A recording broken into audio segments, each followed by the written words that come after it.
Film वहीं से शुरू होती है जहां हैचेट खत्म हुई थी। मैरीबेथ विक्टर क्रॉली के खौफनाक हमले से बचने की कोशिश कर रही होती है। उसने बेन को मरा हुआ देखा और खुद को दलदल के पानी में पाया। जब विक्टर उसे मारने के लिए बढ़ता है तो मैरीबेथ किसी तरह बच निकलने में सफल होती है और दलदल से बाहर आ जाती है।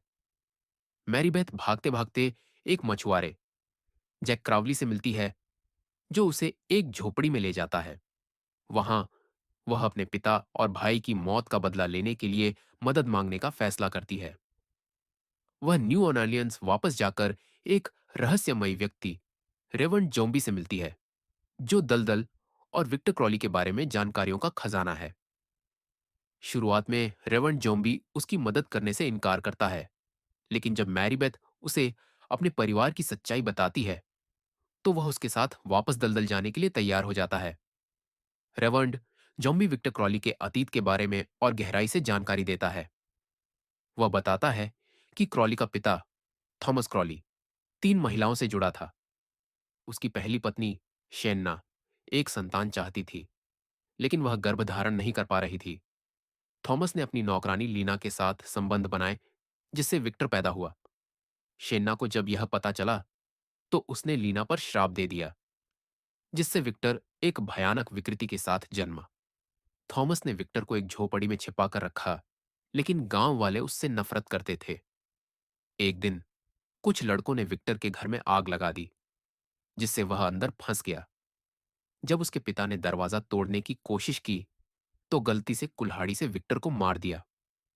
तब से विक्टर की आत्मा उसी दलदल में भटक रही है, और जो कोई भी वहां आता है वह उसे मार डालता है। मैरीबेथ के साथ रेवर्न जोम्बी कुछ शिकारी किराए पर लेता है ताकि वे विक्टर क्रॉली को खत्म कर सके। ये शिकारी हेनरी, चार्ड और कुछ अन्य अनुभवी शिकारी होते हैं, जिन्हें यह यकीन नहीं होता कि वे किसी भूत से लड़ने जा रहे हैं। जैसे ही यह ग्रुप दलदल में प्रवेश करता है, विक्टर क्रॉली उन पर हमला करना शुरू कर देता है। पहली हत्या, एक शिकारी को विक्टर क्रॉली अपनी कुल्हाड़ी से 2 टुकड़ों में काट देता है। दूसरी हत्या, हेनरी को उसके सिर से पकड़कर उसका पूरा शरीर उखाड़ दिया जाता है।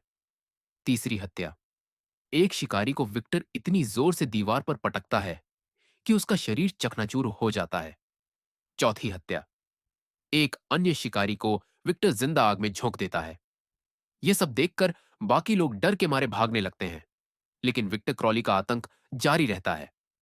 अब केवल कुछ ही लोग जीवित बचते हैं, मैरीबेथ, रेवंड जोम्बी और एक दो शिकारी। वे विक्टर क्रॉली से लड़ने के लिए एक योजना बनाते हैं। मैरीबेथ, जो अपने पिता और भाई की मौत का बदला लेने के लिए दृढ़ संकल्पित है, विक्टर पर हमला करती है। वह उसके पिता की हड्डी का इस्तेमाल करती है, जिसे वह विक्टर के सामने रखकर उसे शांत करने की कोशिश करती है।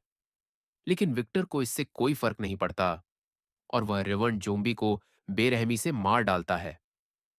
आखिरकार मैरीबेथ विक्टर पर कुल्हाड़ी से हमला करती है और उसे कई बार मारती है। वह उसके चेहरे को इतनी बुरी तरह कुचल देती है कि उसका खोपड़ी टूट जाती है। फिल्म का अंत ऐसा होता है कि मैरीबेथ विक्टर की धड़ से अलग हुई खोपड़ी उठाकर बार बार उस पर हमला करती है, जिससे लगता है कि विक्टर हमेशा के लिए मर गया है।